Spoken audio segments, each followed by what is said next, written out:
Welcome back to Short Game Long Talk, a video game podcast for a hectic life. I am Eric, joined always by Jess, and returning for another game that's very close to his heart is Chris, aka the Nerd Lys. Hello, welcome, thank you, or not welcome, re-welcome. Okay, I I'm back. mean, it's basically you can welcome people to the show. You've been on before. You're going to be on 2 more times before the calendar year ends. So, I think You've got enough precedent to say welcome.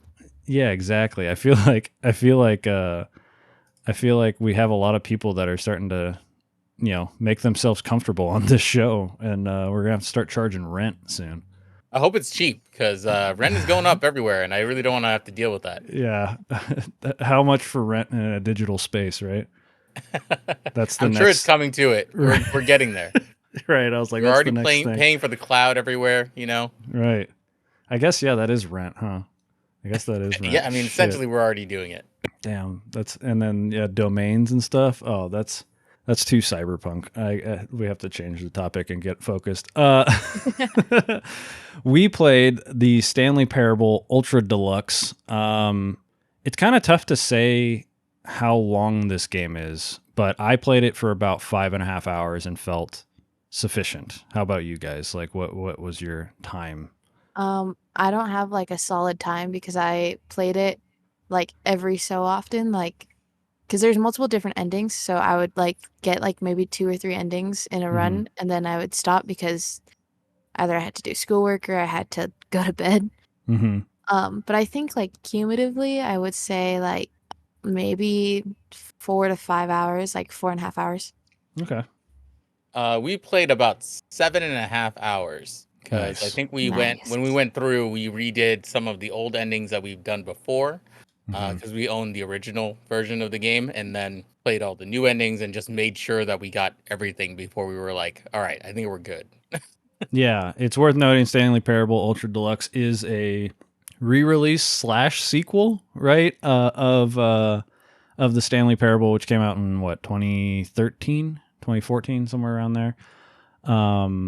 And yeah, Chris, would you like to describe this game? You had a nice way of doing it off mic, so I'll let you describe the game a bit. Yeah, so essentially, Stanley Parable is a game about free will. What would you do if you're working a mundane office job and suddenly no one else was in your office? Where would you go? What decisions would you make? Would you go crazy? Would you do the same things you would always do? Who knows? What does your free will tell you? Yeah, and as Jess alluded to, there is, I think on record, there's like 40-something endings. Some of them are like not real endings, but people count them as endings. There's a lot of different things you can do with that free will. Some endings that lead into other endings, some that are like super complex and convoluted.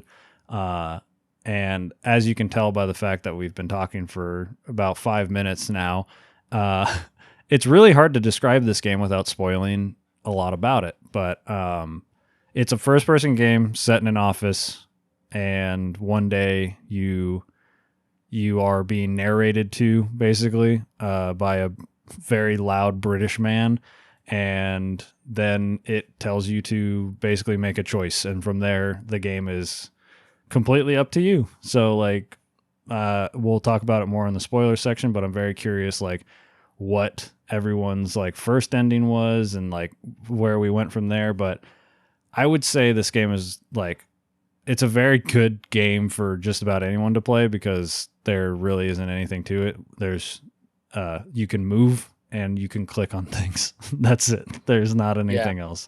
It's essentially a free will walking sim. Yeah. For the most part.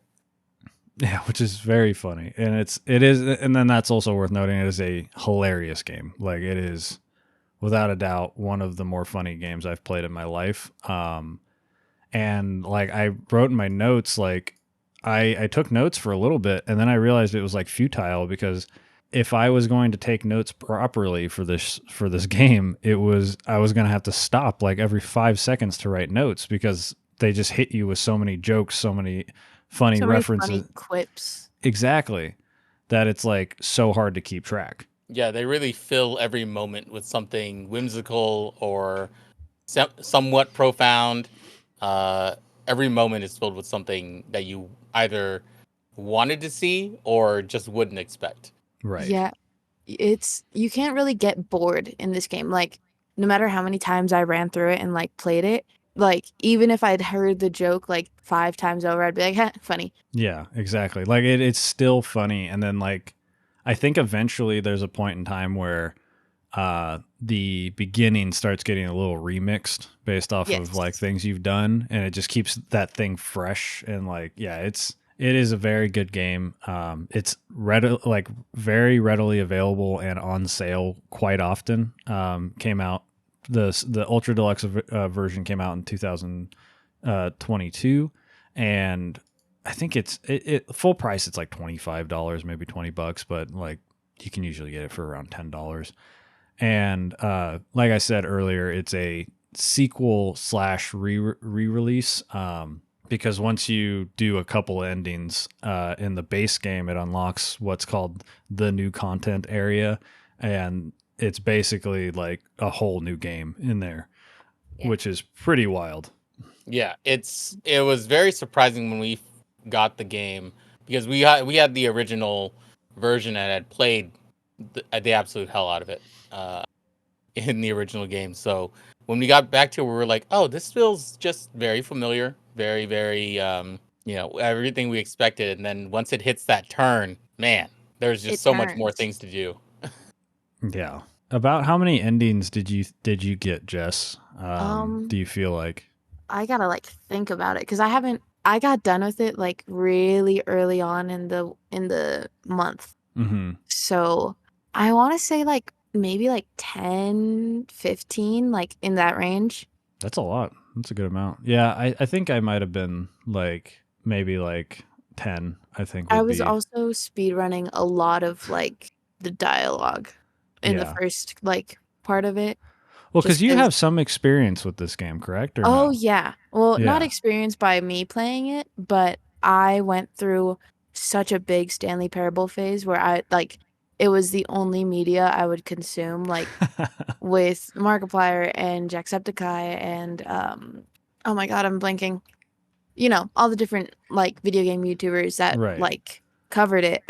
It would only watch Stanley Parable. And then when Stanley Parable Deluxe came out, it was even worse. Yeah. Okay. So yeah, I've known of Stanley Parable. If you're into video games and indie games, like you know of this game, it comes up a lot. There's references to it all over the place, and it definitely, this was my first like full experience with it. I don't even think I ever watched a YouTube video, like a let's play or anything of it. So this was like, I was pretty fresh with this, aside from the fact that I knew it was like you said, Chris, a free will, like do whatever you want and see what happens kind of thing. So Mm-hmm. do you guys have anything to add before, like, I'm literally like, I'm scraping here trying to not talk about anything about this game. Because it's like, I feel like you should go into this game as blind as possible because it will make the experience like so much better. The only other note I had was this publisher also did a game prior to this called, it's a very long title, Dr. Langeskov, the Tiger, and the Terribly Cursed Emerald, a whirlwind heist. Very much the same type of humor as Stanley Parable, but not exactly the same type of gameplay. So Okay. if you end up liking Stanley Parable and you somehow didn't catch one of their first releases, this one's free to play and is also kind of a walking sim sort of situation. You should check it out. Chris with the deep cut recommendations, as always. As always. I do have to say, as the resident motion sickness person, I did have to play also in bursts because I would get motion sick just because of like the FOV and stuff. Yeah. So keep that in mind if you are prone to motion sickness like I am, but like once you get acclimated to it, it's fine. Yeah, I'm very curious if that also has to do with the graphics aren't bad, but they're purposely not perfect. So I wonder if that has to do with it as well. Like it does feel kind of dreamlike. Like the graphics feel like they are specifically like kind of ethereal-ish, where you're like, it feels wrong, but you know what it is kind of thing. It's the really uncanny valley. It basically looks like it was made in Gmod, if you know what that is. Like that, it's very simple, but also I like believe the first version of the game was actually made in Gmod, if I'm not incorrect about that. that would make sense because Stanley's model looks exactly like just a base character from like Half-Life. Well, Yeah, I'm okay, almost uh-huh. 100% sure. Yeah, I would say I would be almost certain as well that it's like that was originally made in Gmod, which would explain some of the changes that happened between the original and Ultra Deluxe, which we can talk about in the spoiler section. But if there's nothing else, we can go into the intermission, which I'm sure Chris has some fun updates. You just got back from TwitchCon, so we can talk a little bit about that. And then, yeah, do you guys have anything else to say before we take a quick break? All good here.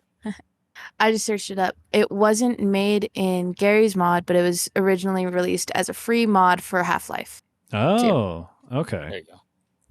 That makes sense. I wonder if that's still available. That would be fun to like go back and play like the original. That's like going back and playing like the original Cave Story or Celeste on Pico 8, like those early cuts and like Binding of Isaac and on Flash and stuff. Like you see the game as it was, but it's like so much more out of date. But okay, so we will take a quick break and we'll see you guys in the intermission. All right, we are back for the intermission, and Chris is going to give us some insight on TwitchCon, which was in San Diego this year, right? It's sometimes in San Francisco, is it not? Yeah, I think I can't remember what year it was in San Francisco last, but it's been in San Diego a couple years, and then last year it was in Vegas. Oh, that's and then crazy. Came back to San Diego. So, yeah, I was back in San Diego. I took the opportunity to go down there, and I had never been before. Super, like, nervous when I first going because this time I usually go to cons with my wife. Right. And it's usually a cosplay convention or a comic convention, and she's the main focus. Like, yeah, so no I one's don't really got have to do all that much. Yeah. You know. But now this is like my thing. So like I went by myself. Got to the convention center. It was really, really fun. Really nice layout for everything. A lot of really great vendors were there, especially like for us as streamers. Elgato was there. Spectre was there with their monitors. A bunch of Shure was there.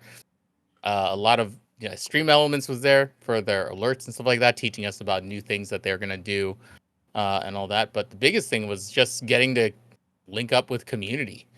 I got to meet a lot of streamers that I either have only seen them online or maybe I've only seen them on TikTok, maybe not necessarily Twitch or anything like that, but they were just walking around and you could just go up and chit chat with them for a couple minutes and everybody was super, super nice. I was very, not surprised because I think a lot of people in the content creation space are very, or for the most part, very, genuine and unique and all that stuff, and they want to hear from their community in person and all that stuff. But I was surprised to see certain people walking around just like it's just them, you know.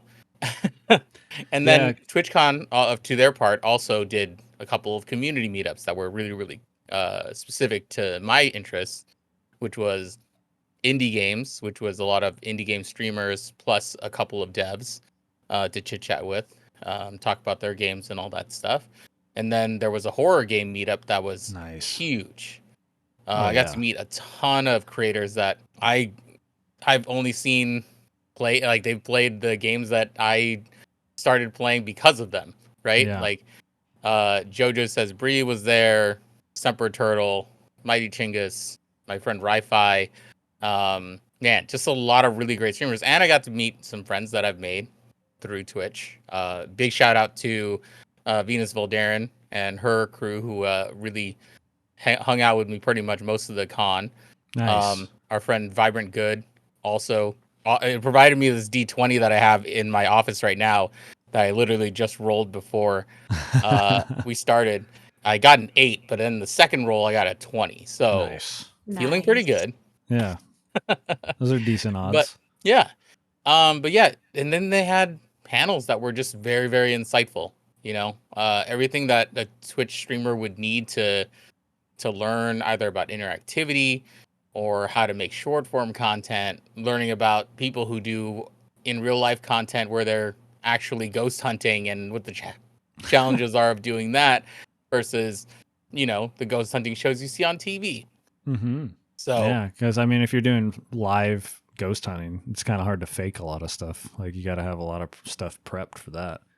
yeah, and they know how to either get access to locations or they got to find out how to figure out their Wi-Fi for that situation or what equipment they can even bring. Somebody said this guy, bigger streamer named Ditune, said he was at a location where he had like 24 hours worth of batteries that he brought to the location for his cameras and all his equipment.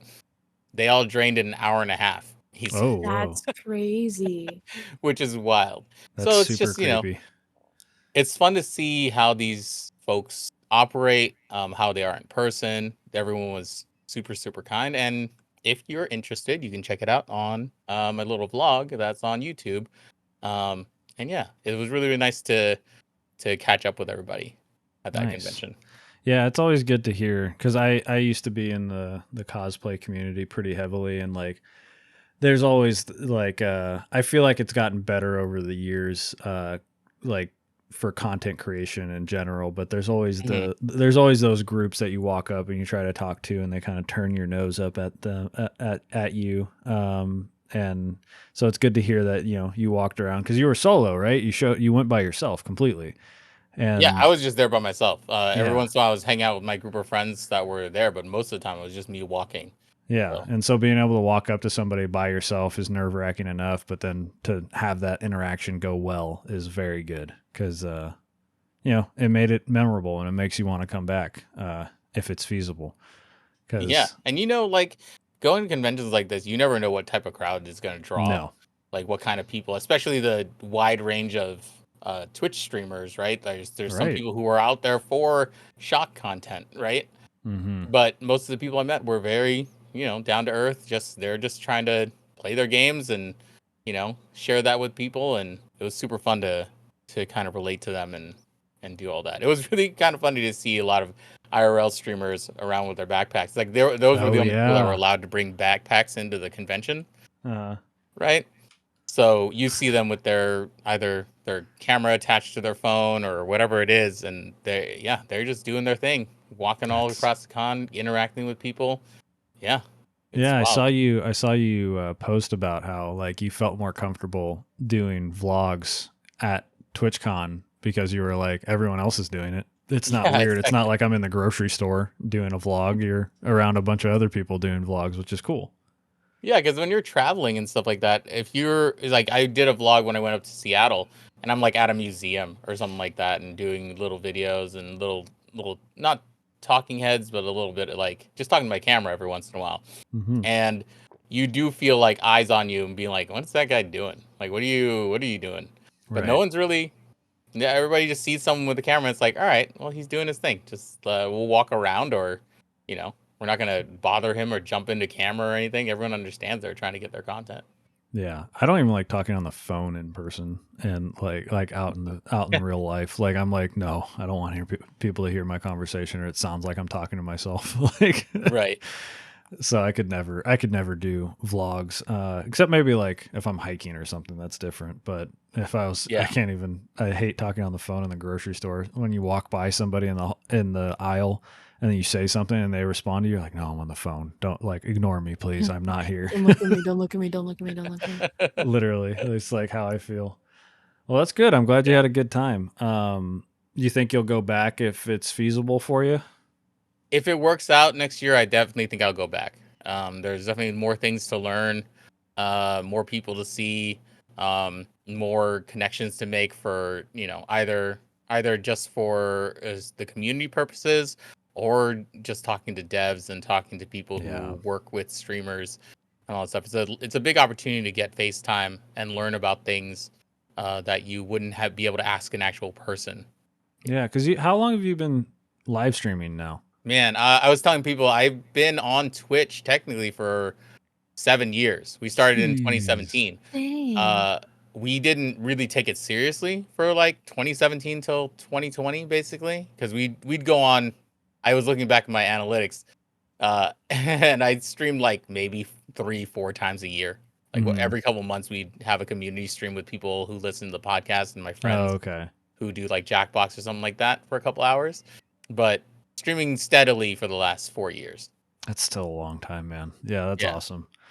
Yeah, your community, you have a very good Discord. You have a bunch of regulars in there. You guys always say good morning to one another. You got a very good group that you've nurtured and grown over the 4 years. It's very commendable. Yeah, very lucky to have these folks in my community. So, And well, by the time this comes out, you will have just done like a mod appreciation stream, right? yep, yeah, I try to get back to my mods as best as I can. I know that, sometimes they volunteer their time, and they don't have to be there all the time to help out or anything, but like they're volunteering their real time that they could be spending at their homes doing anything else. So it'll be good to give them back something. At least you give them good content. That's Yeah, good. yeah. You're a very funny individual, so that's good. It's not like you're a boring streamer. So at least I get that. But yeah, when I saw you post about that, I was like, that's so cool that you're like, because obviously you're not like a huge big shot who's making like hundreds of thousands of dollars a year from streaming, where you can just like pay your mods. So you're doing you're doing something for them, which is really cool. Because yeah, that is a thankless job sometimes, to just moderate somebody's Twitch or Discord or whatever it might be. Yeah, and mods are such an important part of live streaming community just in general. They really either help you drive the conversation, they keep an eye out for anything crazy happening while you're playing a game, because obviously my focus is going to be the game first, then the chat and all that stuff. So I can't always have my hands on things. So they do a vital job. Yeah, that's awesome. Well, do you have anything else you'd like to discuss, or do you feel pretty good about your Twitch update or your TwitchCon update? Yeah, I think that's it. I bought some things from Elgato that I didn't probably need, but hopefully they'll improve my streaming later. Isn't that the worst? It's like when you go to Disneyland, like they spray something around there that just makes you want to spend money on things you don't need. They got me with the discount. That's what it is. Yeah. It was that convention discount, Yeah. And then you take it home with you right then and there. You know it works. It's great. Yeah. That is nice. Yeah. Well, Jess, how about you go next? What do you got going on? All right. I literally I've been really focused on school because I have 2 different science classes right now, and they both have labs that I have to do. So one of my labs is every Monday from 7 to 7:50. And then the other lab is every Wednesday from 2:10 to 5:30. Is that Monday one 7 at night? Yeah, 7 Okay. p.m. to 7:50 p.m. Gotcha. That's my astronomy lab. Oh, So hell we're yeah. looking at the stars. That's cool. And then the other 3-hour long one is my geology lab. Not as fun, but not that bad. I get Definitely to not look at rocks. Yeah, I'm definitely my not the mother's worst. child. That's true. Your mom does like her geodes. That's fun. But other than that, whenever I like come back and I have downtime that I am not spending doom scrolling, I've been on my way to completely 100%ing Mario Kart 8. Oh, nice. Because that is a journey. I 100%ed 50, 100, and 150, and the DLC for all 3 of those. Jesus. But I was too scared to start on Mirror and 200. Mm-hmm. But I'm halfway through Mirror and like a third of the way through 200. Mirror is 150, right? I think so. I don't really know. I feel like it's slower, but I think that it's could 150. just be my brain flipping things around. Yeah. Mirror is way harder than you think it is. It's so hard. I went in there Yeah. going like, oh, it's going to be fine. It's hard. Yeah, it is not It easy. doesn't seem like it'd be very intuitive, especially since you play all the levels the same way, except for mirrored. Yeah, Yes. for like 10 years, right? Like Yeah.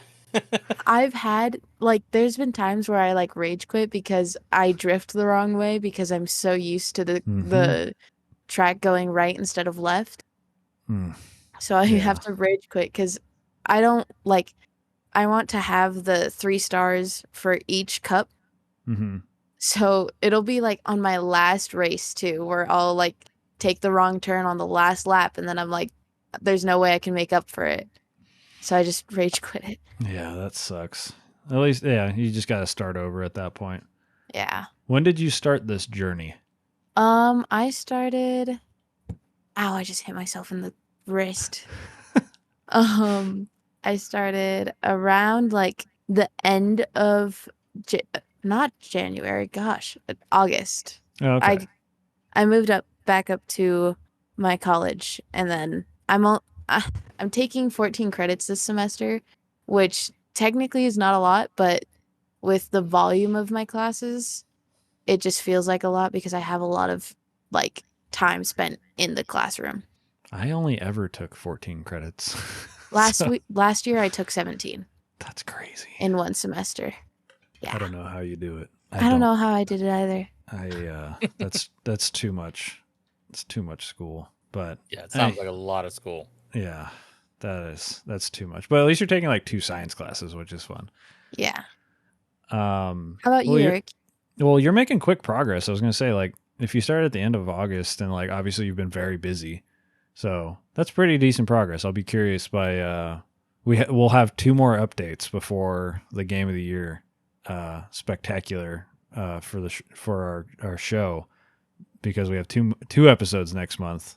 So I'm very curious where you'll be at the end of October. End of October. Yeah. Actually, we'll have 3 updates, but I have a feeling you'll probably be done by the end of October at this rate. Who knows? Who knows? But as for me, I took a 6-month break from Persona 3, which I've mentioned, and I was playing a lot of games. I beat the DLC for Elden Ring. I got distracted, all this kind of stuff. I was messing around with retro handhelds. I bought a PC. And then I finally said, you know what? I need to get back into this game. And I sat down, and it was like a Saturday. And I was like, okay, I'm going to get back into this game. Sat down and I played for 7.5 hours straight and got right back into that game. I think I ended at like 89 hours, finished the game, which is a cool 70 hours less than it took me to beat Persona 5. So I highly recommend the game. I'm not going to talk about it too much because we are hosting, me and Chris were a part of a Game of the Year, like actual Game of the Year, not short game, long talk Game of the Year episode last year. And so I don't want to spoil too much about my takes, but I will say it'll obviously be somewhere on my list. But I did make a very interesting observation about this game, which it like kind of hit with me later after I beat it. Because when the game ended, I was not sad. I was a little bummed that it was over, and I was trying to process the ending because the ending is very it's very deep and honestly pretty dark, but happy, and like it's got a range of emotions going on in it. And this whole game is about loss and like overcoming loss and grief and all that stuff. And it made me realize, I was like, I didn't get a ton of emotional hits while playing this game.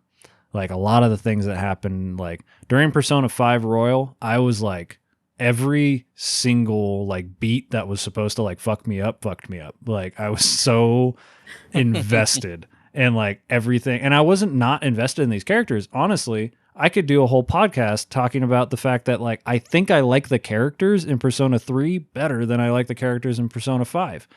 But the story, worth noting, Persona 3 obviously came out in like the original story, which has not been changed very much, came out in like the mid 2000s. So we're talking about games that like are 12 years apart and like a whole other Persona game in between. So they've obviously improved. But I think one of the things that happened was I I have had a lot of personal loss in my life, like very close individuals to me my entire life. Like since I was like in second grade, I've had like losses in my life consistently. And so for me, whenever the aspects of loss and grief came up during the game, for me, I was like unaffected by it because I was like, yeah, this is a part of life. It's normal. But like, if you play this game and you don't have a sense of loss and all that thing, like I can see where this game would absolutely fuck you up. Or if you recently had loss and you're still processing it. I unfortunately am like an expert when it comes to like processing loss. Like I had a major loss in my family earlier this year and like I'm okay. Like like it's tough, but like, you know, you keep moving on kind of thing.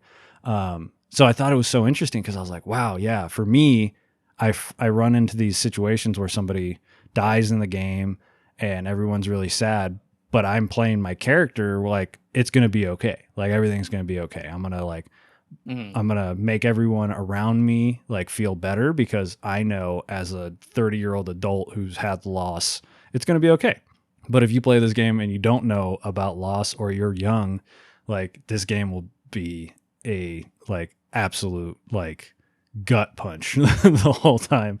But it's very well written. It's very good. I do recommend playing it. If you have Game Pass, it's on there, and the DLC is on there as well, which I haven't touched yet because it's another 40 hours, and I was like, I have things to do. I have other games to play. But yeah, that's the big one. I did beat the Plucky Squire, which came out last week. That was a fun game. I can talk about that a little bit more because it's not going to make my list, but it's definitely, if you have young children, this game is like perfect for them. It's very fun, very cute. Art style is very creative, and I would like. It's one of those games you play and you're like, I'm so excited for this team's like next game. You know, like it was like a really, really good first game, and I'm like, they can only go up from here, kind of thing. So I'm excited for that. I'm trying to think if there's anything else since the last. I think it was just Persona. I beat like. I'm just gonna like pull up my Steam library because I'm like, what else was I playing? I got into, you just get in those grooves, right, where you just like end up playing like a bunch of games. Yeah. Oh yeah, that was the other game I played. I played two other games, guys. I'm like, I came in here being like, yeah, no, I don't have much to talk about. I Was a Teenage Exocolonist, which came out, I think, last year or the year before.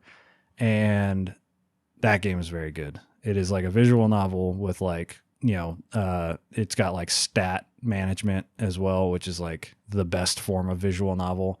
It's basically a visual novel, but you can do like exploration and stuff. Very good. Has a time loop mechanic, which is a very easy way to suck me into playing a game for, how long did I play that? 35 hours. Wow. Oh, wow. Very good, very fun. I could have kept going, but I got an ending that I was like, okay, that's good enough. I can stop for a bit. And then I played a game that originally came out on the DS called Ghost Trick Phantom Detective. Very, very good game. Very fun. Chris, I think you would enjoy streaming this game. It took me about 13 hours to beat. Very simple, very quick and easy. I will absolutely applaud it because it's a puzzle game that I did not one singular time have to look up a guide for, which is like the mark of a perfect puzzle game. Yeah. Because I never got to the point where I was so frustrated that I was like, I need to look this up. That game's really cool. I think, if I'm not mistaken, Humble Bundle is still doing the like Capcom bundle for like $30. You get like 9 games, and that one was included. I highly recommend it. It's very fun. Came out a couple of years ago. It's a remake of a DS game. The art style is like incredible. There's a cool mystery. And yeah, it's a really quick game. If I get Jess to play it, then it'll probably show up on the show. Because yeah, it's like 13 hours. But yeah, that's it. I didn't think I played that many games, but then I was like, wait, no, I definitely did play that many games. If I could interject with one game, actually, yeah, in this section of games that I normally don't play, So I don't really do social deduction games very much. Like Among like Us I was and never stuff. I played Among Us like once or twice. I was never very good at it. Um, You're but this too one came nice, out. Chris. That's why. I am. I'm too earnest as a You're person. like, I believe you. But there was one that came out just this last month, August 30th, called Dale and Dawson Stationery Supplies.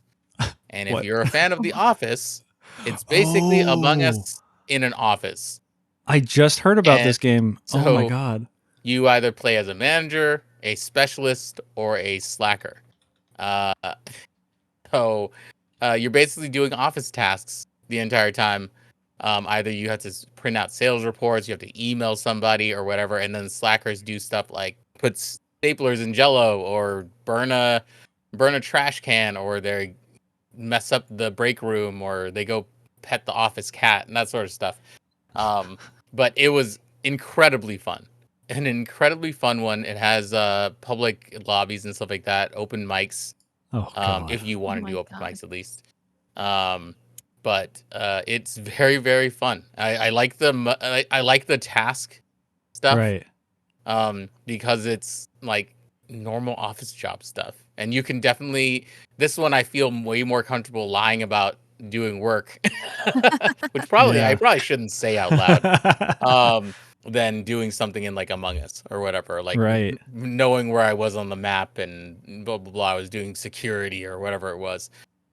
This is like, oh yeah, I was just copying this paper, man. I got to go Yeah, back it's to my way desk. more rooted in reality, so you feel more comfortable like lying about it. Yeah, so I can actually like figure out what I'm supposed to actually say, you know. But yeah, it's a lot of fun. Really lo-fi graphics, very Yeah, I'm like looking at it very right now. Minecraft looking graphics.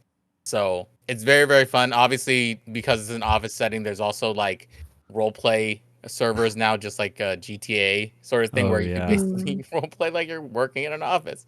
So I highly recommend this game. Very, very fun. One of the only social deduction games that I would probably really recommend to people. It is $8 as well. So like if this is something I'll add that to my wish list. That is so funny. What an idea. Yeah, right. I mean, it's perfect. Like, yeah, like I can't believe it took this long to like take advantage of the Office popularity. Exactly. Oh man, that's great. Okay. Oh. Well, yeah. Sorry, I just was looking at my games to make sure I also did not like download a new one. Update on my plants. My plants are thriving. Oh yes. For my plant therapy game. Nice. I bought a new one for my Manhattan apartment. Oh wow. It was 600 gems. Which took it was a hit for me. But it was a Monstera plant, so I could not pass that up. Nice. Yeah, Monsteras are good plants. Sorry, Nice. that was my one little quick. No, that's good. It's important. We need to know plant updates. Digital plant updates. It's important. Okay. Well, with that, I will give our second to last warning before we go into spoilers. But if this is where we lose you for a bit before you come back after playing the Stanley Parable Ultra Deluxe, I appreciate your time. But if you're going to follow us into the next section, there's going to be a lot of spoiler talk. Like every single word is going to be a spoiler. So we will see you guys in a second.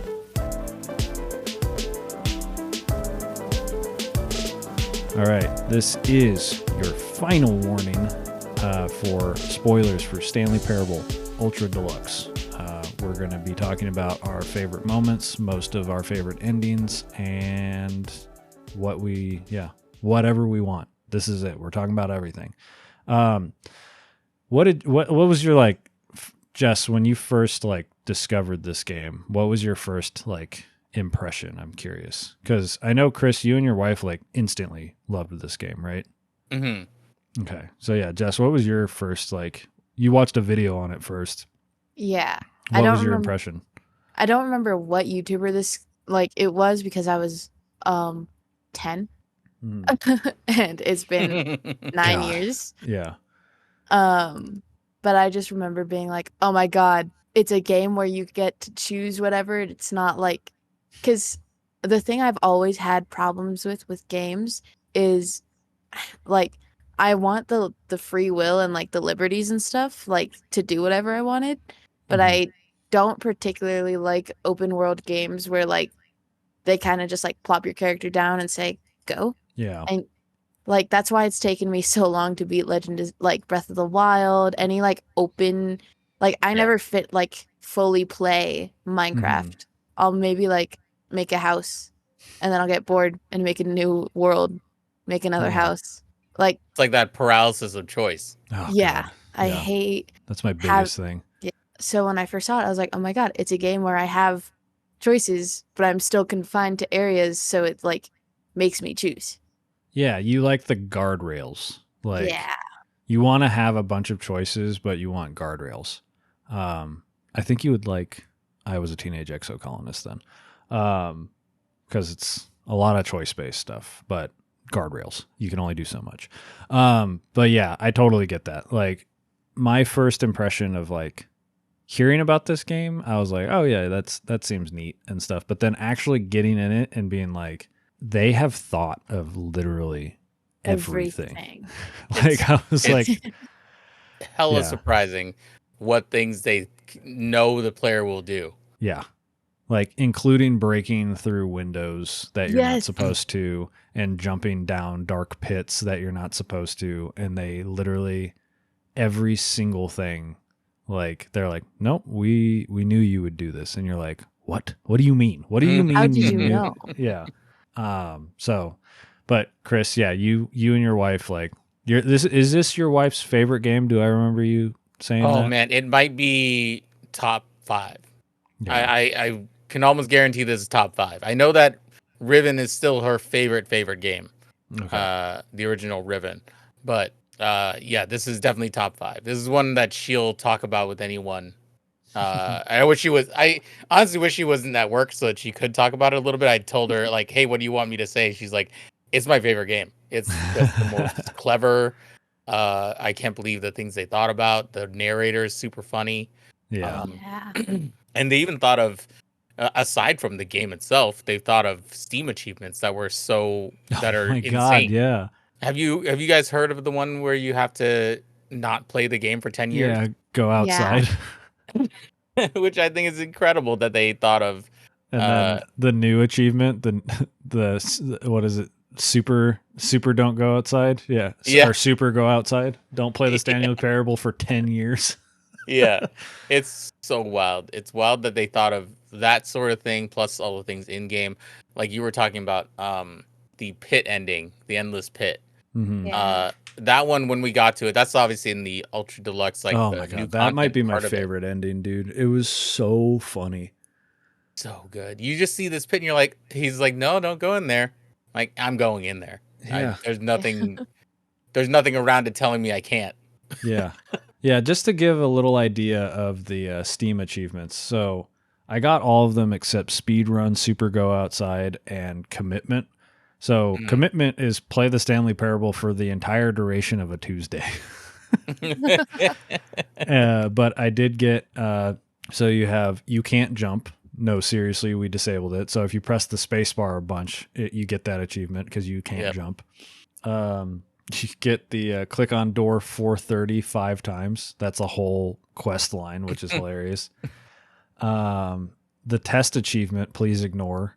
That's a really funny one. And then the settings world champion. Set all setting sliders in the menu to all the available numbers. That you literally have to like go through every single tab in the settings and like individually click from 0 to 100 and get that achievement. Crazy. It's so funny, dude. Like they're like, yeah, sure, we'll give you achievements, whatever, but they're gonna be stupid. But yeah, so I definitely was like blown away by, you do something like you walk into a supply closet and the narrator comments on something and then you're like, well, I'm just going to stay in here and see what happens. And he keeps commenting on different things the longer you stay in there. And I'm like, it has to repeat eventually, but it probably does or it stops. but they have so much programmed in that like you'll probably get bored and leave the broom closet before then. It's just wild how many different things there are. Like there's as simple as just like when you start in your office, you can close the door and that's an ending. Like, Yep. I did that end. yeah. And then that's it. And that's the game. And then you restart. Did you guys, okay. So Jess, you played it a couple times. Yeah. So you relaunched it a couple times. Did you set the clock properly? Yes. Every Okay. single time. Yeah, me too, which was so funny. Chris, do you remember that bit? Yeah, I set the clock properly, I think the first 2 times. I think the Yeah. third time I set it differently. Yeah, because he says put your favorite time in. Yeah. Yeah. It was so funny. Yeah. It's like, thank you for actually setting the clock both times you booted up the game. Mm-hmm. And it's like, he literally like said, and this is a different entity. It's not the narrator. And he's like, it probably doesn't. You're probably wondering why we even ask you to set the clock. Like, there's not even anything that's really like, there's nothing that's actually being done with the clock. But thank you. That's when I launched, because it happens right as you launch the game, right? Mm-hmm. And I started the game, and I was like setting up for stream.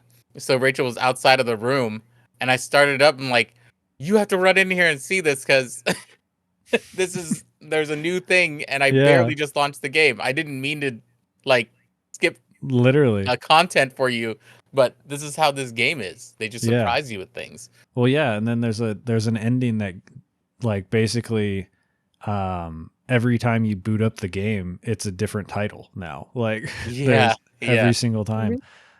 I didn't know that. Yeah, it's a long one. It was one I had to kind of look up some of the stuff to do, but you have to really complete a lot of the endings before you get to be able to do the quest line to get to that one, because it kind of rewards you for being so like it's like you have to get about 30 endings before you can get to that ending. Yeah, you get so maybe I got more endings than I realized. It's like, I mean, I could be wrong of the number, but the Stanley Parable 3 and onward, like it's so funny. But yeah, that I like, we're kind of beating around talking about endings and stuff, but so we can kind of just go into those. What are some of your guys' favorites? Jess, do you have any that like kind of stick out to you? Like my top favorite was the fake wife ending. That's a good one.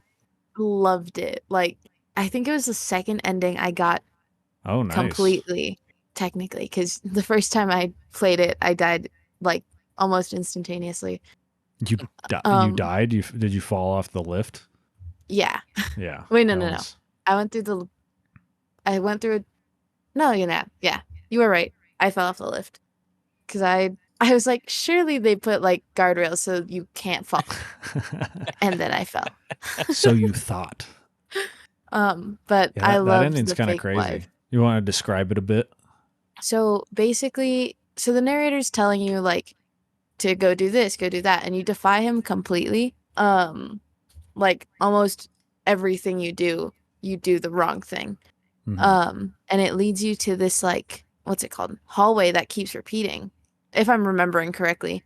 Yes. Yeah. It leads you to this hallway that keeps repeating as you're like walking through it. And the narrator will start being like, oh, and Stanley realized that the hallway kept repeating and repeating. And then it takes you to this like apartment looking thing. Mm-hmm. And like you hear a woman's voice and the narrator's being like, oh, this was all a dream for Stanley, blah, blah, blah. And then as like you go, and the narrator tells you to like, oh, go look at your wife, go talk to your wife. As you go to turn to talk to your wife, it's just like a, what's it called? Blank character. Mm-hmm. And the narrator practically starts making fun of you for like, wow, you really believed that? Like you really thought you had a wife? And it's like a big mind fuck. And it's so funny. And there was a point where it was like, I was so early into playing it, so I wanted to play more. But there's a whole thing where you have to like press a sequence of like keys on your keyboard to keep going through the scene. Mm-hmm. And there was one point where the narrator said something about Stanley being so like susceptible to listening that he would press the next key. So I sat there for an hour and a half pressing every key except for that one. And my God. nothing worked. It was just like, and Stanley pressed the key and I just wouldn't press it. Oh. And I just sat there for, I don't even remember how long I sat there. Mm-hmm. Yeah, I know there's an ending that you have to like play one of the stupid mini games for 4 hours. 4 hours. I almost did it. Yeah. Did It's you probably really? I think it's the baby game, right? It's the baby. It is the baby game. And it Oh gives my you God. the ending art. Yeah, I was like, no, thank you. I'm not gonna let this baby die. I'm not doing that. Yeah, that one's very interesting because that's the one where you get like surrounded eventually by like filing cabinets in your desk and stuff, right? Yeah. Yeah, that one's crazy. And that one, what's interesting, so like for people that are, listening, if you get to that ending, you can do that exact same ending again, except when you get to the phone, you go and unplug the phone and you get a different ending. Like that's what this kind of game is. And then there's like a couple different endings. I think there's 2 endings within that sequence as well. Yeah. So it's just like so many branching paths. And one of the funnier things I was thinking about when Jess was telling this story is like, if you go, first major choice is if you leave your office or not, but you walk and you go either left door or right door, and the narrator says Stanley went through the left door. If you go to the right door, he starts like basically like harassing you a little bit and being very sassy. But what's funny is that the more you go through these endings, the less you're listening to the narrator. So you like start cutting him off mid monologue because his next monologue triggered, and it just sounds so funny every single time. Where he's just one of my favorite examples of that is the code in the office. Oh, yeah. If you enter the code, because he's in the first time you go into a boss's office, he tells you the code, and he's like, "There's no way he could have known the code was blah blah blah." Mm-hmm. But as you play it, obviously you've memorized the code. If you do that before he says it, there's a new line of dialogue like, "Oh, somehow Stanley pressed a bunch of random numbers and he was able to get into the boss's." Yeah, and then for future playthroughs, when you walk into that door, the secret door just opens up. He's like, "Oh, go on already." Yeah. He gets so sassy, dude. And one of my favorite things is if you've ever gone back up the elevator from he's like, "Oh, it's the boss's office. Who would have guessed?" And he chose to go back down the elevator, and then you get back in and he's like, "No way. He went back up the elevator. Where could it go?" And that eventually leads to an ending, which is really funny. But that one's pretty good. But Chris, did you have like a favorite one that you wanted to talk about? Oh, it's so tough. Because we talked about the endless pit ending, which I really did love. Yeah, that one's so funny because like the endless pit becomes less and less endless as it goes on. The other one that I good. really, really like is obviously in the Ultra Deluxe, if people aren't familiar with it, now they introduce a companion bucket. Just the bucket, dude. And for whatever reason, obviously you can get stickers for the bucket, which I was like obsessed with trying to find all the stickers for the bucket. Oh, how many are there? I only got 2. I think there's 2 or 3. I think maybe it's just 2. But there is an ending where I think it's similar to the fake wife ending. And I can't remember what the sequence of events goes up to it, but you have the bucket and somehow you end up in your apartment and the bucket is seductively sitting on your bed. Right. And that is one of my favorite ones because it's just so unexpected. Because all of a sudden, me and Rachel were looking at it like, what? We're in the apartment, but it looks dark and there's candles. What is going on? Yeah. And then it like slowly, like you keep interacting with the bucket and the scene resets. And now it's like, oh, it's in the kitchen. It's doing dishes, whatever. And it like eventually leads to like the bedroom and the bucket's there. And then the narrator starts getting jealous of you in the bucket, and it's so funny. I was like, "This is ridiculous." All the bucket endings are like endings are great. The one where you go out of the map and it becomes like a interesting like D&D type dialogue. Mm-hmm. Oh my God. And the other one that I wanted to talk about was I think it's I also can't remember the sequence because obviously you guys have played it more recently. I played Yeah, it right. a little bit earlier, but there's a time when you figure out that you can fast forward time. Oh, You the skip figured out that button. skip button ending. skip Yeah. button, you skip the dialogue, Oh my and god, that that was so is funny. such a great progression because you skip the dialogue the first time and you just hear him go from where you were whenever you hit the button to another piece of dialogue. Yeah. But then the next times you hit it, it's longer and longer in time. Where Mm-hmm. sometimes he's not even talking and the room you're in is just becoming more and more decrepit. And I thought it was a Yeah. really interesting way to do the skipping time. Right. Yeah. You eventually end up in like a dilapidated room where you can like escape into a desert and you just Yeah. walk forever. Hmm. And the narrator, like, after the first couple times, he's like, please don't press that skip button. It's been a year since I last talked to you. Yeah. He's like, I'm so alone. Like, it's just me. Like, he starts freaking out. And Yeah. you just keep pressing it. Like, you really, like, to get a lot of these endings, you have to be like a sociopath. It's crazy. You If kind of he's have to so torture mean the to narrator a little bit. poor Yeah. narrator. Yeah, you do have to be a bit of a dick. One of the funnier endings is, so I remember my first playthrough, I did the base. I was like, I'm going to listen to everything the narrator says and I'm going to do it like that. And I did it and it beat the game in 15 minutes. And like, and then I was like, all right, I'm going to do nothing that the narrator says.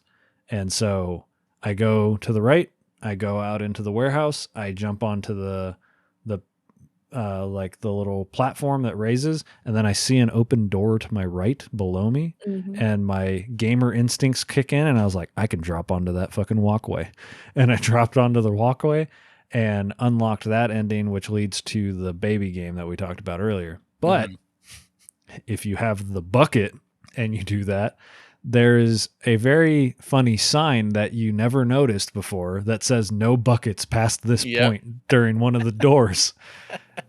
And it leads you to a game show with the narrator saying, yes, you must not know what a bucket is. And so we're going to play a little game, and it like sets up like a full on game show where it's like, is this a bucket or no? And it keeps going. Like it'll just like have a bucket come across the screen and be right there. And it's like, is this a bucket? Yes or no? And I clicked no. And he was like, correct. This is a hologram of a bucket. And then it would scroll by and there would be another bucket there. And I'd be like, well, I'm going to keep saying no. And it was like, no. And he's like, correct. This is like whatever. And it was so fucking funny. And then eventually, it's so well written. Eventually, like a tractor comes or something. Yeah. And you click no. He's like, how? Or you click yes. And he's like, what do you mean that's a bucket? Like he gets so mad. It's so funny. Yeah, and then he starts having an existential breakdown about what a bucket is or what can be a bucket. Yeah. And he's like, are we buckets? Is everything a bucket? And he says it's one of those moments where like this is a running gag that's happened on so many different like sitcoms and stuff where it's like if you say a word so many times it stops sounding like a word. He says bucket so many times that eventually I was like, oh, starting to get a headache. Like, maybe I don't know what a bucket is. Yeah, I was like, what is a bucket? Yeah, it was very strange, but it was so funny. Just like setting that up. And then one of the cool endings that you can it's like the escape endings. There's one with a bucket and one without a bucket that leads to a museum. Yes. Which that stuff should be I played through the Plucky Squire, and the collectibles in that game are just concept art with little blurbs about what they are thinking while doing this concept art. And every game should have that stuff. And that's what the museum ending is like all of this cool artifacts. And especially because you're in a 3D game, they actually have like the old models of stuff. Old assets, yeah. Yeah, and it's so wild. cool. Like, I'm always surprised when I'm always a little bit sad when someone accidentally stumbles upon the museum ending in one of their first couple of endings because it really does show you everything else that's in the game. But it's also kind of like a blessing and a curse, right? It's a curse because you get to see some of the endings from a different perspective or whatever. But then maybe it makes you more curious about all these other endings that you haven't gotten. Right. And then if you go in the escape ending with the bucket, you get the bucket museum, which is about how buckets have power over everything, and like the bucket was invented and was like too powerful and things like it's so funny. That it's just it's too I had funny. one that I was like it's just an element of the game. It's not really an ending. Yeah. But there's a button in the extra content where the button's supposed to say your name. Yeah. So it builds up like, oh, this button's supposed to, you hit the button, it's gonna say your name or whatever. Then you hit the button and it just says Bob. Yeah. Oh, and that's the only name they programmed. He's like, we haven't figured out the other programming yet. So that's the Stanley Parable 2 like start, because the way that sets up is like you go into the new content door, and the only new content is the jump circle. So you can go into the jump circle and finally, like while you're in this circle, you can press space to jump. And I used all of my jumps, and then it was done. Which then leads into the memory lane, which is really cool, where you like kind of go down all the accolades that Stanley Parable got back in 2013 when it came out. Yeah. And then it starts getting a little sadder, a little crazy, because they walk outside and there's a bunch of like the containers, like ship containers, and they say Steam reviews. Yes. I got so sad when I stumbled across like that ending, and the narrator got like upset about it. I was like, oh, bro doesn't want to look at all his like negative reviews. Yeah. I'm empathetic to my core. As soon as he was like, no, people don't like the game, I was like, oh no, people love the game, I promise. Yeah, that's what annoying narrator. And dude, the fact that they use like real Steam reviews is crazy. It's so good. Yeah, and so that's actually the skip button ending. That leads to the skip button. So like you go through all of that, and like Jess was saying, like you're so like you feel so bad, and then you're just like skipping. Like like you are annoying. Skip. And like it's so funny. But yeah, then that leads to the new content door, which leads you into the Stanley Parable 2, which is like you just walk through this like very like Apple coded like office with all these like buzzwords on it and stuff, and like, oh man, it's a bunch of pitch decks and all that type of stuff. Yeah. Which then leads you to finding the bucket, and then there's also the infinite hole, and then there's the collectibles, which were really funny, and then there's also a jump circle there. And I walked up to it and I was like, oh sweet, I'm gonna be able to jump. And the jump circle was still at 0. And I walk in and he's like, oh, you've used all your jumps already? Well, that's too bad. And I was like, no. Oh man, it's so good. Were you guys? This is just me because Rachel doesn't play scary games. So when you walked into that Stanley figurine hallway, were you a little bit freaked out? Yeah, because of the way it was built. Yeah. It was super weird. Like the one that's like floating. Dude, so strange. Yeah, it was unsettling. Is the word I'll use for that. Yeah. But speaking of the collectibles, I think the best part about the Stanley Parable Ultra Deluxe like new content stuff is the like commentary that they have on games that they are nowadays. Like the collectibles thing leads you down he literally tells you there's not a reward for collecting all 6 Stanley minifigurines. That he changes the name of every single time, which is really funny. The Stanlerines. And then you eventually, when you get the 6th one, he's like so excited, and he then like takes you down a memory lane thing where you collect more and more of these Stanley figurines and stuff, and it just kind of like is a commentary on like the compulsive nature of like certain games like this, like being able, like needing to get that achievement, needing to finish it, and needing to get everything, even if the reward's not worth it. Yeah, I On think this is one of the first games that really, like, really truly means it when they say that they have meta narrative. Oh my god, yeah. It's like half the game. Yeah. So, oh, I forgot what I was about to say. Never mind. It's My all fault. good. My fault. I no, interrupted. no, you're good. No. And then the other major meta narrative is the fact that like when you do the new content and it's just the jump button at first, like the narrator goes off talking about how he's like, you can't just slap a new fancy label on something and say it's a new game or a new release. Like, and yeah, cause like at face value, without the narrator intervening, like the new content for the Ultra Deluxe was just the jump circle and that's it. Like, it was going to be nothing. So yeah, it's such a funny game, and like there's just so much to do, and like we're not even scratching the surface talking about it. Like you could do a whole episode on like you could do a whole series of episodes on each individual ending. Like how the fact that I'm sure some of these were found like and created like because of beta testers. Oh, 100%. Yeah, it had to be. Like the escape pod ending, which is like feels like a complete breaking of the game, where you like leave the boss's office before the doors close. Oh yeah. I tried to get it. I tried to do that like I'm gonna say 10 times, mm-hmm. and I just could not get back behind those doors quick enough. It's finicky, but honestly, it's like a weird. It's a pretty weird ending.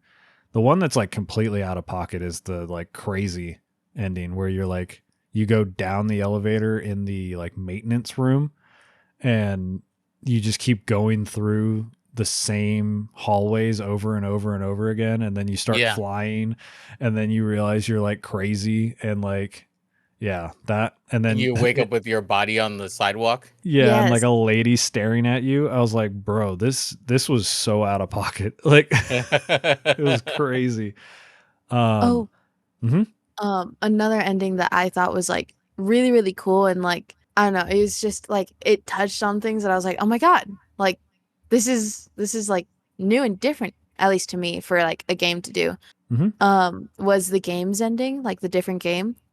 Where you go into two different like other video games. Oh my god, yeah, dude, that sent me because those are two of my favorite games that they reference, and I wanted to bring this up because this was something that was changed from the original edition. But go on, and then we'll talk about it after. So like when it brought you to Firewatch. Firewatch. I was like, oh my god, I've been wanting to like look at this game and try it out. This is perfect. Because like I've heard really good things about it like in the past. So I was like, I legitimately have been like thinking about like playing it. And then it brought me to Firewatch, and I was like, oh my god, this is the game. And it was what was really funny to me was I had already in my brain, I was like, Stanley Parable is like great because of the guardrails and because it's open world but with those guardrails. And as you leave the watchtower, the narrator like mentions things like, oh my god, no, this is a open world, we can't have that, and puts like actual brick walls up so you can't do anything. I know, I was so sad because I love Firewatch, and I was like, oh fuck yeah, like where is this gonna go? I was like, what is he gonna do? And then he put the brick walls down as I was trying to walk to the outhouse, and I was like, ah, damn it. Yep. And then the next game was crazy. Yeah, the fact it was Rocket League, I was like, get the fuck out of here, this is crazy. Yeah, having played the original one with the in the original it's Minecraft and then Portal. Yeah, really, which makes more sense to me, like for this type of game, like that those vibes just fit so much more. But I think that's why like it was such a surprise to do it in Ultra Deluxe and see these games like, oh my god, they completely changed this whole script. Yeah. Also, being a small person in the Rocket League arena was crazy. I was like, it was holy such a shit. weird experience. Yeah. But that go on, because this ending is like so cool. I loved this ending. So basically you go into Rocket League and he's like, you'll be safe here. there's no way you could die or like get lost or anything. He has one of my favorite lines where he's like, "Okay, what do they have in the back here? What is this? Oh, I see some balls. Stanley, I think this is sports ball." It's so funny. He gets so excited. And then he just drops in. I was like, "Am I about to turn into a car? Like, this is gonna be I thought incredible." we were gonna be able to play car soccer. Yeah, dude, it would have been sick. But yeah, you were saying. But basically, after like you get done exploring and whatever, you basically drop through the goal. Like there's a pit there. Mm-hmm. And the narrator's over you. He's like, "All right, I cannot keep you safe anymore. Like you keep wanting to like go disobey me and whatever. So here you go." And he puts you in a broken map, if I remember. No, so you fall. So what's very interesting is like it was a dead giveaway of like, oh, I can fall down that goal because like if you've played Rocket League, when I was like, oh, of course I'm going to score a goal. The ball like fell, and I was like, that's not normal. So I like so what you do is you fall down that hole, and as you're falling, the narrator's voice gets farther and farther away, and he's like, "Stanley, where are you going? I can't protect you down there, Stanley." What? And then it like his voice disappears, and that's when you like land in a like dilapidated office.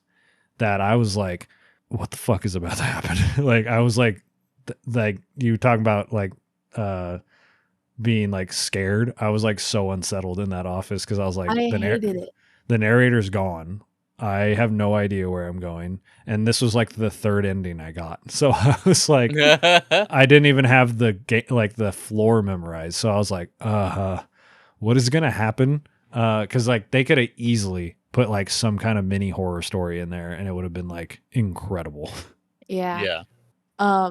When I got into like the broken office map, I don't know if either of you guys have seen, there's this YouTube series that I think just like got picked up by Netflix actually, called The Amazing Digital Circus. Yes, I love that series. I love that series, but I was getting such like Eric, do you know The Amazing Digital Circus? It sounds super familiar. Let me see. Yes, You'll probably recognize one of the characters. I do. I do recognize the actual. Yeah. So there's like scenes in there that show like the real world. I was getting major Amazing Digital Circus's real world from there because like over the or like the scene where Pomni's like trying to get back into the real world. I was like, oh my god, are they about to Pomni me? Like, am I about to get stuck in here?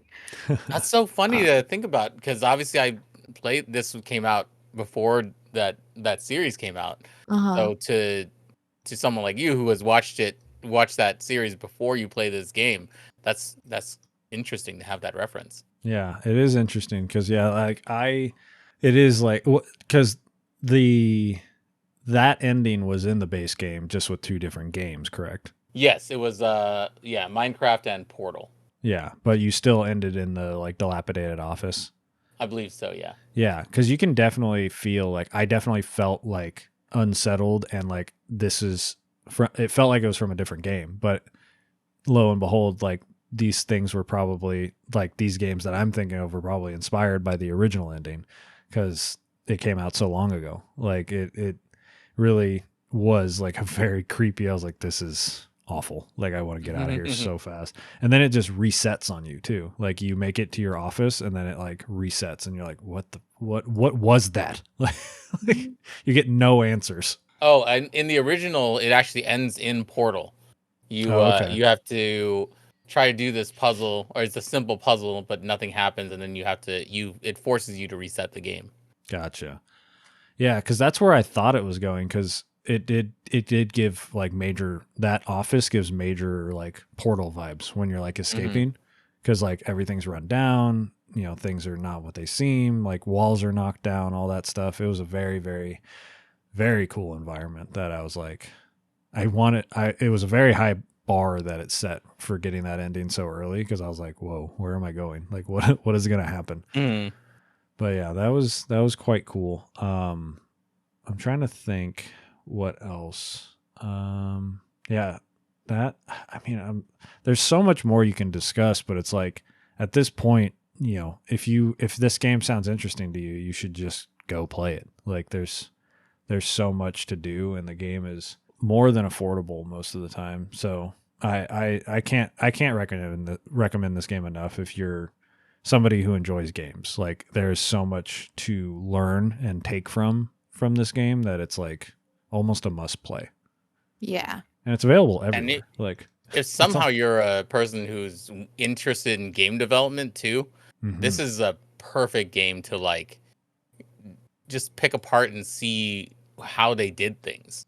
Because the development process of this game is so wild to me. And like we said, they figured out how, either through beta testing or whoever they consulted, they figured out what players would or could do and planned for every single instance. Yeah, it was absolutely crazy. Like I just, so much planning had to go into this game, and it's just like there's so much to do. Like and if you're not playing it for a show like we were, like you could easily just like every once in a while just pop out your Switch or your Steam Deck or whatever you have access to play this on and like knock out a couple endings, get a kick out of it.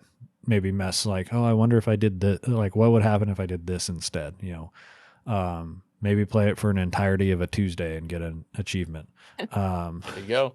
Like there's so much to do and so many different things. And there is, if you play this game and you get to a point where you're like, I'm not discovering any new endings, I'm stuck.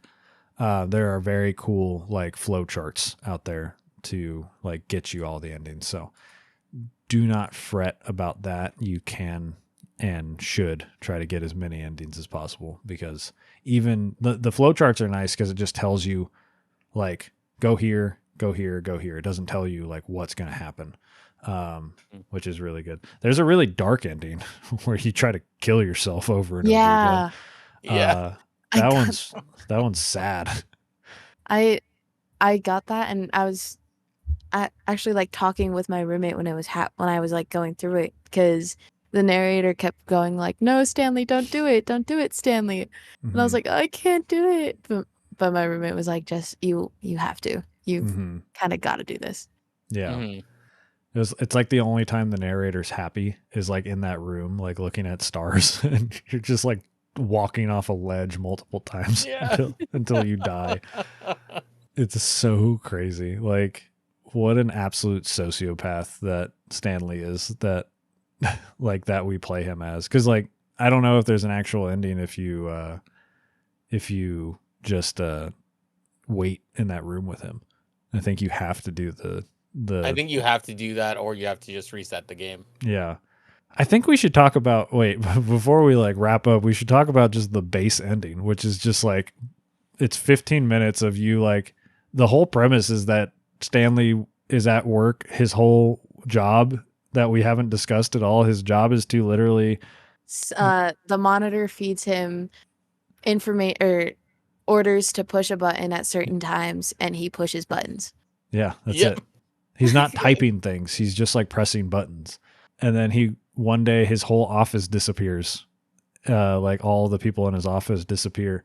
And then you're just searching for him. And that leads you into the break room or the conference room. No one's there.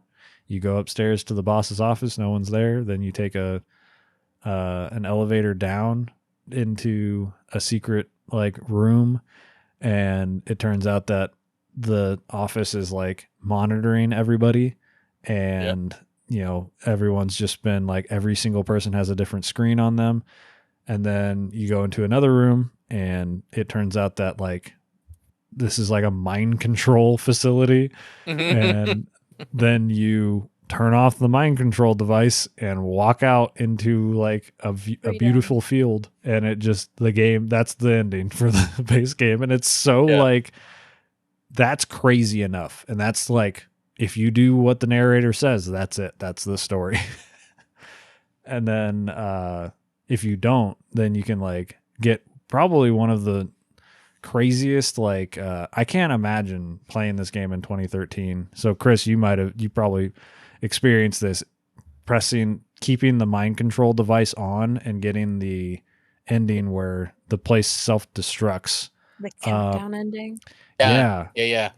the narrator goes off during that scene, that sequence. And I can't imagine like playing this in 2013 when like I was just my brain was finally activating to like what games could be that weren't just like a basic shooter, or the furthest like most depth of a game I'd played at that point was like Fallout, which is deep but not that deep. And like he's like talking about where you're like running around, there's a bunch of buttons you can press and they make noises and doing stuff, and he's like, do you think that's gonna save anything? Like nothing's gonna happen, you're gonna die here. And I'm like, that's fucking crazy that he's just like, no, that's it, you're gonna die, like you messed up. And I'm like, oh my god, if I was like a person that barely was into video games, I'd be like, what the fuck is this? Yeah, it's something like, it's one of those that when it first came out, it was just so innovative because it spoke to, the narrator was so tuned into your mindset to be able to comment on what you're doing. Like I can't imagine being able to write that script and be like, hey, this is what you're gonna say to them when they hit this button. Like, you're supposed to be pissed at them.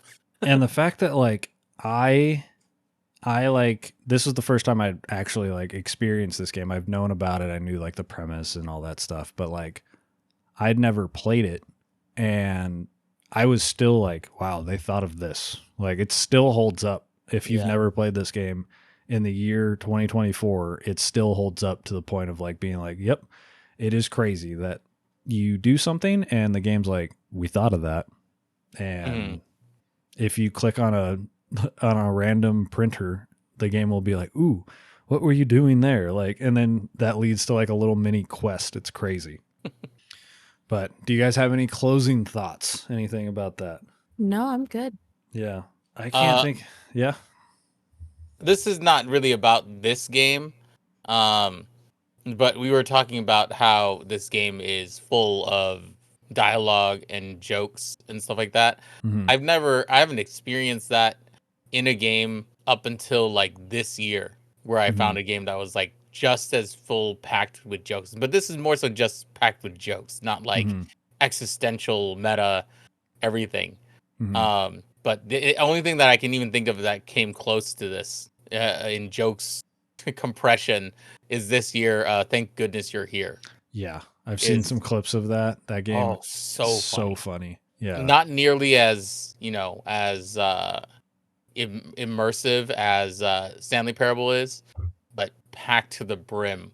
Every single scene has a joke in it or more. It's written like a TV show, basically. Yeah, it's basically like a little animated show. It's so funny. Yeah, that is a great recommendation. It's a short game too, so that'll probably end up that'd be a good one for me and Jess to play in person with each other. 100%. Yeah, that's a nice quick one. But yeah, I mean, I can't recommend this game enough. It can be as long as you want it to be, but like I think 5 to 7 hours, you'll definitely get your money's worth like out of this stuff, and then probably still have some more things to do. And I'm looking forward to 2031 when we get the Stanley Parable Super Ultra Deluxe. That'll be fun. And I wouldn't put it past them to do that, because there'll be more things to comment on by then. But yeah, Chris, why don't you tell people where they can find you? So you can find me on Twitch, twitch.tv/The Nerdlys, Tuesdays, Thursdays, and Sunday nights. And on YouTube by the same name. And I'm on all the socials as well. Same name. Yeah. And if you're in our Discord, you'll get a notification that my wife always announces when Chris goes live. He also has some very good merch out now. And quote, my wife said, I might have to buy one because I'm a big fan of the Nerd Lys live. Yeah, that's shopnerdlys.com if you guys want to check it out. Designed 4 new logos and things for the fall of 2024. So if you want to check it out. You can see some of that merch live in your vlog as well. Yes. Yeah. Your high quality vlog. I've seen some snippets of it. It's going to be a good one. So it's out there already. So go check it out. But yeah, so Chris will be back in about a month almost exactly for Sucker for Love, A Date to Die For. We get to play the original game with Chris and the sequel in the same year. We're very spoiled. Yes, yes. But our next game is going to be our other rent-paying guest is Grace. She'll be back at the beginning of next month to play Doki Doki Literature Club. So we're spoiling everyone for our 2-year anniversary by playing 2 games in 1 month. I don't know if we can be crazy and try to do a third next year. But yeah, we're playing 2 games next month. We got Doki Doki Literature Club, and then Chris will be back with Sucker for Love, A Date to Die For, which, Chris, have you played it yet? Yes, I have. It's good, right? It's so good. Okay, I'm very So excited. good. And I'm also very excited for you guys to play Doki Doki Literature Club if you haven't yeah. already, because, man, Yeah. what a game. The year of visual novels continues. It's been a very good year. We started with Sonic the Hedgehog, and then the last one we'll play that's a visual novel will be A Date to Die For. So very good stuff. How long do you think it took you to beat it? Ooh, A Date to Die For. Let me look at my Steam library because I have it pulled up. Perfect. Oh, if I can type correctly. It's about 6 hours. Oh, perfect. 5.5, Lovely. 6 hours. Because Doki Doki Literature Club, I know, is a little long, but that's mostly if you want to get all the stuff, which I will. But yeah, Jess, why don't you hit us with the socials? You can find us everywhere at @ShortLongPod and in the description of our podcast wherever you're listening. And there you can find our link tree to our Discord, the LFG. Eric's been doing a really good job at refreshing it and getting it going. Good job, Eric. Trying to mimic Chris's Discord. He has a really good Discord. But yeah, that's where you can find us. And if you want our personals, they're also linked in our bios. And Chris is also in that Discord if that's a bonus for you listeners. He's also there. But yeah, Chris, thank you so much for joining us again. And if you guys liked this episode, if you're a first-time listener that maybe came here for Chris, if you liked it, please leave a review. It helps the channel grow, helps our listener base grow, and gets us out to more people. And if you're a returning listener, you know what to do. Grab your friend and force them to listen. But yeah, Chris. Yeah, Chris, thank you so much for joining us again. We'll see you in a month. We're spoiled. No problem. Always a pleasure. Very excited for the next one. Oh yeah, we've had a good string of games. This is the year started slow, but it's starting to pop off for sure towards the end of the year. But all right, that'll do it for us. And don't forget to kidnap your friends. Later.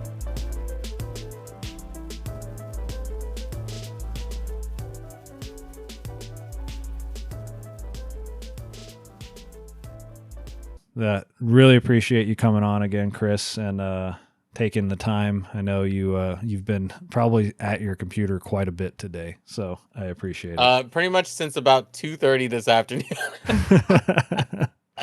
That's quite a bit of time.